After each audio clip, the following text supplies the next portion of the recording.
خوش اومدید به سومین قسمت از برنامه چارچوب. امروز می‌خوایم در مورد هوش مصنوعی و دیپ سیک که جدیدترین نوع هوش مصنوعی که داخل بازار اومده با هم صحبت بکنیم. در مورد دیپ سیک و چرا ارائه از خودت نداری؟ همش اسکیه. خب از خب اوکی، خودم در مورد دیپ سیک صحبت کنم. تو می‌خوای در مورد اوپن ای چی بگی؟ نه منظورم اینه که یادم رفت اینترومو خراب کردی.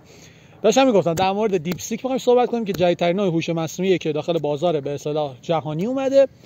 در مورد حالا به اصطلاح قابلیتایی که دیپ سیک داره عرفان براتون میگه، منم در مورد نوع پردازنده‌ای که داخلش به کار رفته براتون صحبت می‌کنم. بعد در مورد رقابتش با اوپن ای آی و اینکه آخرش قراره این دو تا به کجا برسن صحبت می‌کنیم. آقای عرفان خان در مورد دیپ سیک بفرمایید. خب من میخوای من بگم تو یادت بیاد؟ تو ما هنوز عادت نکنیم به این نوع فیلم برداری، راستشو بگم بهت خیلی جدی نشستم. پشت تلویزیون میشستم ویدیو میگرفتم. بذار من دنده بدم تو بفرما. پس دنده میدی برات بگیرم.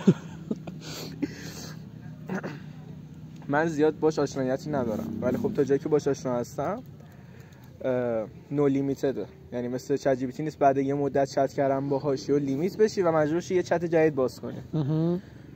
ولی خب هنوز اون سطح چت جی پی تی رو پیدا نکرده و مونده هنوز. احتمالا وقتی به اون سطح برسه لیمیت شروع میشه اشاره گذاری. پس الان فهمیدیم که محدودیتی که مثل چت جی پی تی یا جمنای داره رو نداره. یه چیز دیگه هم نداره.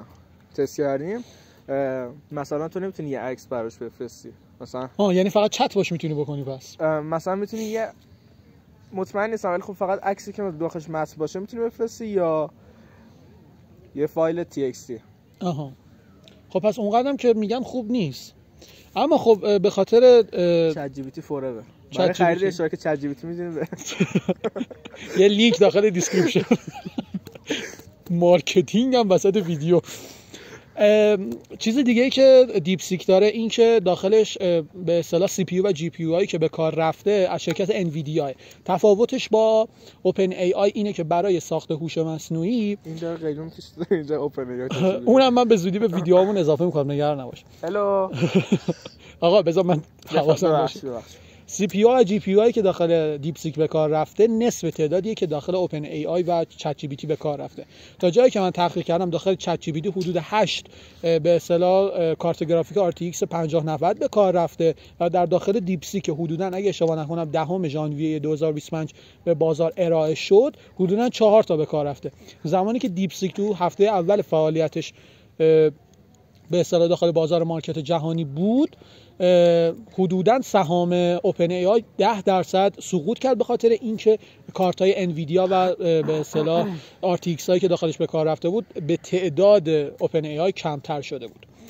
بعد دیپ سیک رو گفتیم، اما یه دونه ویدیو الان میاد روی تصویر که داریم صحبت میکنیم، این که از دیپ سیک تو یه لحظه کم داره میفته خودت جسون.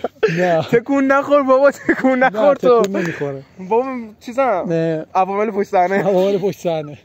ببین یه دونه ویدیو الان میاد رو تصویر که تفاوت به اصطلاح پرامپتی که به چت جی پی تی و دیپ سیک داده بودن برای نوشتن یک کد توی پایتون بوده که نشون میده که برنامه سازی که توسط دیپ سیک و چت جی پی تی اتفاق افتاده با هم کاملا تفاوت داره و باعث میشه که در بلند مدت اون به اصطلاح راندمان برنامه پایین بیاد. پس دیپ سیک همونجوری که عرفان گفت همچنان آپتیمایز نشده برای خیلی از کارها.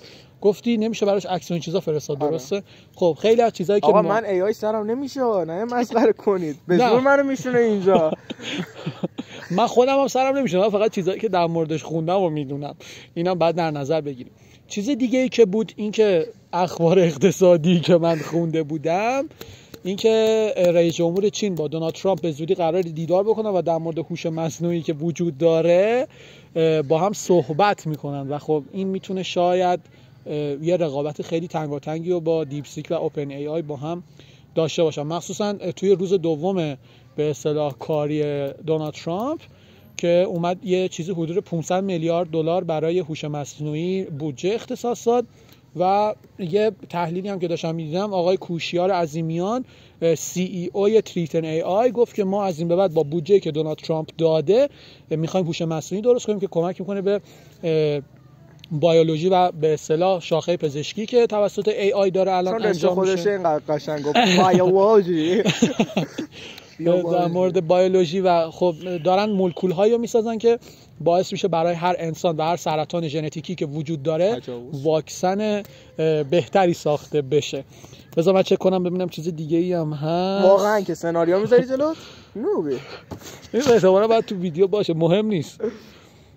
یه گفتی شما در مورد هوش مصنوعی بگو، به نظرت آیندهش قراره به کجا؟ نمیخواد خیلی بلند مدت بگیم، مثلا تا 1 سال دیگه قراره چه چیزی به هوش مصنوعی اضافه شه؟ من که گفتم توی صنعت پزشکی ما قراره خیلی پیشرفت‌های زیادی رو ببینیم، مخصوصا تو درمان سرطان و حتی میتونم بگم ساختن سلولای جدید. بفرمایید.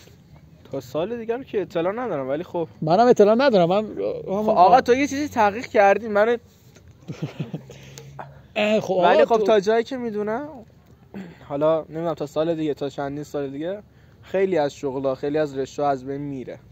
ای بابا بیولوژی شما مخصوصا کار بد میشه. من هنوز درسم تموم نشده. چند سال داری درس خونی؟ برو ببین. خب رفت رسیدی خونه از بالا پشت اونه میو دارم وارد دومی سال میشم. خب برو میو آقا وسط ویدیوییم، مهم نیست. بگو نظرتو بگو. باورم نمیشه. سگ. خب اومد الان میخوای چی غذا نداری بهش بدی؟ پشمش هم نگرفته. خب بگو. علی پلنگ یا خیلی گنده است. بگو. گفتم دیگه. یعنی تو میگی تا 1 سال دیگه قرار نیست هیچ اتفاقی در نه اون همین میمونه؟ نه همین که نمیمونه، ولی خب اون قدم قرار نیست کار خاصی کنه. کار خاصی بود. شاید هم بکنه. AI. بله. یهو آپدیت میده مثلا به نظرت جمنای قراره از اینی که هست بهتر بشه؟ در موردش چیزی میدونی اصلا؟ اسمش آشناه. مال هوش مصنوعی گوگله. ها فهمیدم کدومه. نه من میمونه خیلی گاو. یه چیز دیگه در مورد دیپ سیک بود، این که یه پرامپتی بهش داده بودن که در مورد اخبار چین و حزبای سیاسی که داخل چین وجود داره یکم برامون توضیح بده. گفته بود که من نمیتونم بیام چین اطلاعاتی رو ارائه بدم و خیلی‌ها صحبت از این کرده بودن که حزب حاکم بر چین که حزب کمونیسته این سانسور رو روی دیپ سیک انجام داده بوده. شما صحبتی نداری، میخوام ویدیو رو ببندم. تو رو خدا صاف کن. خانم ها و آقایون مرسی که بودید، مرسی که هستید و مرسی که خواهید بود. مراقب خودتون باشید تا ویدیوی بعدی. VPN درست بزن بیشتر.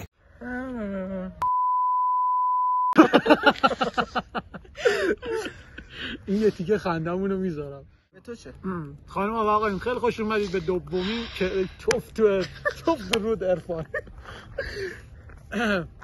کجا